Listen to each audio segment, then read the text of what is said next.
In January, an inspector general's report found that U.S. officials on the southern border likely separated thousands more children from their parents than had previously been reported. In fact, the practice started before the administration announced its zero tolerance policy in the spring of 2018. The Trump administration suggested it could take up to 2 years to identify children and their parents. But a federal judge in California rejected that yesterday. Instead, he gave the government a 6-month deadline to identify all the families. Lee Gelernt of the American Civil Liberties Union is the lead attorney in the lawsuit. He joins us from New York.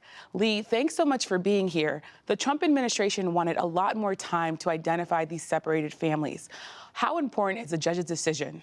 This is absolutely critical, this ruling. The administration was asking for 2 years just to identify the families that it had separated. I mean, we already know that they separated 3,000. That's been reported. Now there are potentially thousands more. These thousands more were separated 10 months ago, at least 10 months ago, maybe far longer. The administration wanted 2 years just to identify the children, not to actually reunify them, just to identify them. I mean, take a child who's 3 years old now, separated when they were 2. Another 2 years means that 3 of the 5 years of their life, they would have been separated from their parents. The judge put his foot down and said, I want this done in 6 months, and I'm hoping it can actually be done much quicker, and I want production to the ACLU on a rolling basis. So we are hoping within a few weeks we start seeing lists of families, because ultimately we are going to be the ones who have to contact these families, track them down. It's going to be a very, very difficult task. It's going to be enormously resource intensive. It's going to be difficult. It may take us to be on the it may require us to be on the ground in Central America, but we're going to have to do it. I think this is the most important moment in the family separation case and the whole family separation issue since last summer when we got the court's ruling. Now, the government started separating families as early as July 2017, but it didn't really develop a system to track these children until 2018. With that in mind, how feasible is it that the government can identify these families in 6 months?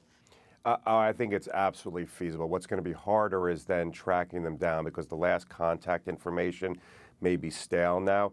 But the government knows that these families are part of a group of 47,000 children, most of whom actually came here by themselves, but thousands of whom were separated. So they have the files. What they were really arguing in the beginning is that they don't even want to track them down because it would be too much of a burden to go through these files. We show that these 47,000 files can be reviewed very quickly. And it's just, it's ultimately a matter of, are you going to prioritize the lives of these children? The Trump administration hasn't been able to pin down just how many children it separated from their families. With that in mind, how many parents have already possibly been deported without their children? I fear that a good portion of them have already been deported without their children. In the first batch of 3,000, we know that nearly 500 were deported without their children. These separations occurred before those 3,000. I think it's likely a substantial portion of the parents are sitting overseas without their children now. And children are at the heart of this story. When you think about the trauma that these children who possibly are still separated from their families are enduring, what concerns you most about these children?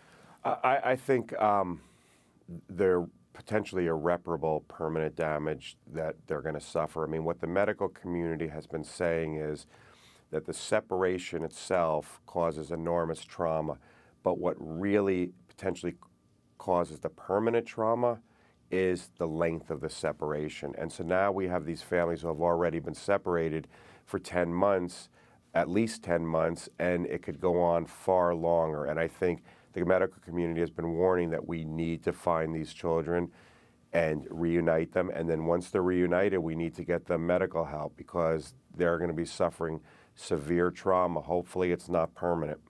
Severe trauma. Well, thank you so much, Lee Gelernt of the ACLU. Thank you for having me.